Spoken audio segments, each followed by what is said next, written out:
উমা, মানুষটা চলে গেল, তার আত্মার শান্তি কামনাতে আপনি হব্বিষ্যটুকুও করবেন না? এসব আপনি কি বলছেন? বড় বৌদি ছাড়ো না, উনি ওনার বিশ্বাস মতো শোক পালন করবেন, এই বিষয়ে জোর করার কোনো মানে হয় না। আরে বাবা, অকল্যাণ হবে তো। উনি ওসব মানেন না। তোমার এসব কি দরকার? তুমি জোর করে ওনার মাথার মধ্যে ঢোকাচ্ছ কেন? উনি যেভাবে মনে করবেন সেভাবে থাকবেন। জুই, তোমার জন্য কি আমরা একটু খাবার পাঠিয়ে দিতে পারি? না না দাদা, থাক, দুটো সেদ্ধ ভাত আমি নিজে উঠিয়ে নিতে পারবো। শুধু তো কষ্ট হচ্ছে যে আমি মেয়েটার কাছে যেতে পারছি না। কোন মুখে যাবো বলুন তো? ওর সামনে গেলে তো আমি আপনারা বলেছেন এটাই অনেক। আচ্ছা, আপনারা বাড়ি বয়ে বলতে এসেছেন যে আমরা আমাদের মেয়েকে যেন না জানাই। আমার মেয়েটার বাচ্চা হবে আর আমি যাব না আমার মেয়ের কাছে? এটা কি করে হয় বলুন তো?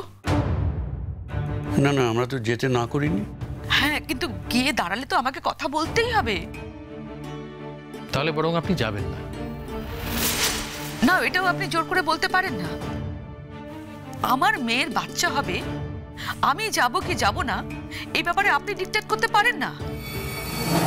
ডিক্টেট করতে বাধ্য হচ্ছি, তার কারণ আপনি যদি এখন আপনার মেয়েকে গিয়ে এই দুঃসংবাদটা দেন, ওর ক্ষতি হবে, ওর যে বাচ্চাটা আসছে তার ক্ষতি হবে। সেই জন্য বলছি ডিক্টেট করতে বাধ্য হচ্ছি। এরপরও যদি আপনি জোর করে যাবেন, আমরা নিচে পাহারা দেব। আপনি গেলেও আপনাকে গুনগুনের কাছে যেতে দেব। কি আশ্চর্য! এটা কি জুলুম নাকি? এটা কি জুলুম? দেখুন আপনার ভাই কি বলছে, দেখুন। ঠিকই তো বলেছে, ভুল তো কিছু বলেনি। আমরা কেউ চাই না যে গুনগুন এখনো বাবার ব্যাপারটা জেনে যাক। বাচ্চাটা হয়ে যাক, তারপরে জানো, তাতে কোনো দুঃখ নেই। বাচ্চাটা হয়ে যাওয়ার পরে জানলে নিজেকে সামলাতে পারবে। এখন ওকে বললে, এই ঘটনাটার কথা বললে হয়তো নিজেকে সামলাতে পারবে না। আপনি তো একজন ডক্টর, আপনি বোঝেন না এই সময় জানতে পারলে গুনগুনের মানসিক অবস্থাটা কি হতে পারে? বাচ্চার ক্ষতি হতে পারে, ওর ক্ষতি হতে পারে। আর আমরা তো লেম্যান, আমরা যেটা বুঝতে পারছি, আপনি সেটা বুঝতে পারছেন না কেন সেটাই তো আমরা বুঝতে পারছি না। দেখুন, গুনগুন তো আমাদের বাড়ির বউ, ওর প্রতি আমাদেরও কিছু অধিকার আছে। গুনগুন বাবিনের স্ত্রী, বাবিন নিশ্চয়ই চাইবে না তার স্ত্রীর এই সময় কোনো রকম ক্ষতি হোক। বাবিন চাইবে না কেউ ওর স্ত্রীর ক্ষতি করুক এই সময়। সে যদি তার মাও হয় তাও কিন্তু বাবিন চাইবে না। আমি জানি আপনারা একটা খুব দুঃখের সময় দিয়ে যাচ্ছেন। একই রকম দুঃখ আমাদের পরিবারও রয়েছে। আমরা তো ভাবতেই পারি না যে কাকাবাবুর বাড়ি আমরা এসেছি, অথচ সেই বাড়িতে কাকাবাবু নেই। এই জীবনে বোধহয় এটা প্রথমবারই ঘটল।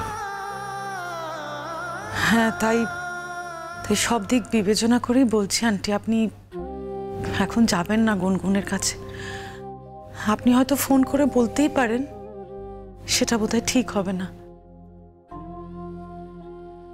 আপনি একটু বিশ্বাস করুন আমাদের কথা, একটু ভরসা রাখুন আমাদের ওপরে। এই তো আজকালের মধ্যেই হয়তো বেবিটা হয়ে যাবে আন্টি।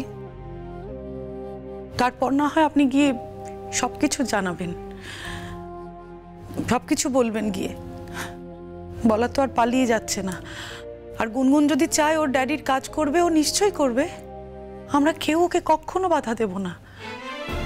আপনি হব্বিসি করবেন না বলছেন, অথচ কাজটাও করবেন। এটা কেন বলছেন বুঝতে পারছি না। এক্স্যাক্টলি, মানে আমিও বুঝতে পারছি না। যদি আপনার নিয়ম না মানার হয় তাহলে কোনো নিয়মই মানার দরকার নেই। আপনি কিছুটা মানছেন, কিছুটা মানছেন না, মানে কেন? সেক্ষেত্রে আমি তো বলবো আঙ্কেলের শেষ কাজ করার কোনো প্রয়োজন নেই। মানে আমার সেটাই মনে হচ্ছে, আপনি মূল্য ধরে কোনো আশ্রমে কোথাও আপনি দিয়ে দিন, সেটাই ভালো হবে। উনি তো মানুষের সাথে থাকতে ভালোবাসতেন, তাতেই ওনার আত্মার শান্তি হবে। আমার তো এত লোকের অ্যাডভাইসের প্রয়োজন নেই। রূপ, তোমার কি দরকার? তুমি এত কথা বলছো কেন? কেন বলবো না, 100 বার বলবে। কৌশিক তো ওনার নিজস্ব প্রপার্টি ছিল না, কৌশিক আমার ভাই ছিল। আর আপনার সঙ্গে কতটা হৃদ্যতা ছিল ওটা তো আমরা জানি। আজকে সেই মানুষটা নেই।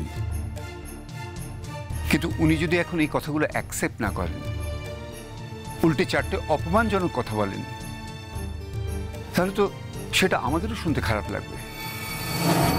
তো বাবা, যেটা সত্যি সেটা তো আমাদের মানতে হবে, যেটা সত্যি সেটা ওনাকে বলতে হবে, কিছু করার নেই। আচ্ছা, কি আশ্চর্য, আমার স্বামীর কাজ আমি কতটা করব না, সে ব্যাপারে কি আমার মেয়ের শ্বশুরবাড়ির লোকেদের পরামর্শ চেয়েছি নাকি আমি? হ্যাঁ, আমার স্বামীর অনেক বন্ধু বান্ধব আছে, তারা এখনো কেউ জানলই না ওর চলে যাওয়াটা। এর মধ্য দিয়ে কৌশিকের চলে যাওয়াটা আমি ওদের জানাতে পারবো। আর তাছাড়া আমার স্বামীর চলে যাওয়াটা এত নীরবে হবেই বা কেন? ওর চলে যাওয়া নিয়েও অনেক অনেক সমারোহ হবে, এটাই আমি চাই। আমার যা গেছে তো গেছে, কিন্তু ওর চলে যাওয়াটা আমি এরকম সবার চোখের আড়ালে হতে দেব না, এটা আমি চাই না। বৌদি, বলছিলাম কি, তোমার যদি পালন করতেই হয় তাহলে আমার দাদার জন্মদিন পালন করো গো, মৃত্যুদিন নয়। এই বাড়িটা জুড়ে আমার দাদার ঘুম কমে গলার হাসি, আমার দাদার জমজমাট উপস্থিতি, এটা থাক না গো, থাক না আমাদের সবার মনে। সব কথাতে তোমরা আমাকে গাইড করবে, এটা তো হতে পারে না। আমি তো বাচ্চা মেয়ে নই, আমি খুব ভালো করে জানি আমাকে কি করতে হবে না করতে হবে, আমার কি করণীয় আমি সব নিজের থেকেই করব। আপনাদের কি আর কিছু বলার আছে? আমি আজকে একটু পার্ট আপ আছি, আর একটু বিশ্রামের প্রয়োজন আছে। কৌশিক চলে যাওয়ার পরে আমি যে একটু শোক করব, সে সময়টুকু পর্যন্ত কেউ আমাকে দিল না। কেন, আমাদের আর কিছু বলার নেই। আমাদের যা বলার ছিল আমরা বলে দিয়েছি, এবারে আমাদের উঠতে হবে। দাদা, কিছু মনে করবেন না। না না, আর নতুন কি, নিজেকে সামলে নাও জুই। আমরাও আর নিজেদের সামলাতে পারছি না, খুব কষ্ট হচ্ছে। কিন্তু তবু মেয়েটার মুখের দিকে তাকিয়ে, বাড়িতে যে নতুন সদস্য আসছে তার মুখের দিকে তাকিয়ে আমাদের সবই সহ্য করতে হবে, সবই সহ্য করতে হবে। চলো।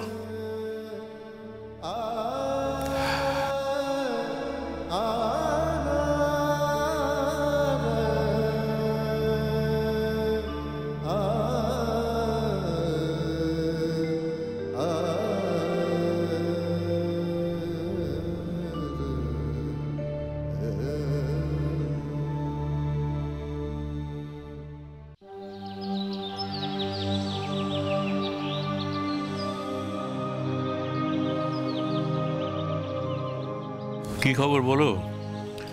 আমরা তো কৌশিকের বাড়ি থেকে ঘুরে এলাম। বড়দা, কৌশিকের বাড়ি কথাটা বলো না, বুকটা না ছাদ করে ওঠে, প্লিজ বলো না।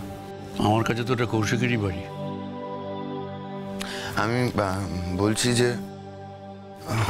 জ্যাঠাই, আমি ডাক্তারবাবুর সাথে কথা বললাম, আমি যদি গুনগুনের সাথে মানে হসপিটালে থাকি তাহলে কি খুব অসুবিধা? মানে সেই ভালো, ওখানেই থাকিস তুই।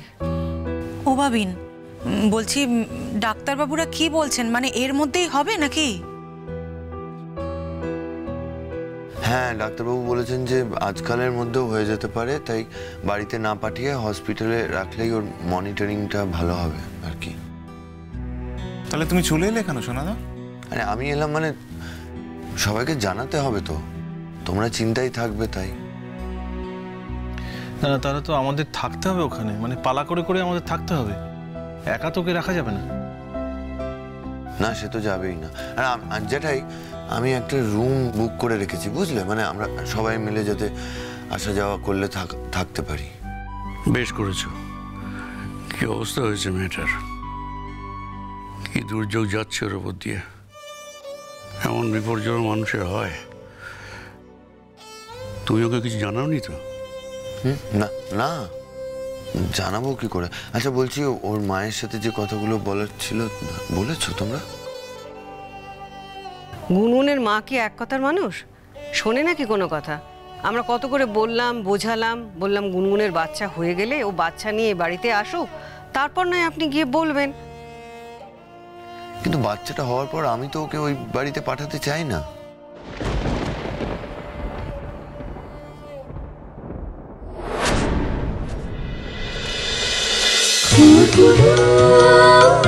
খুন খুন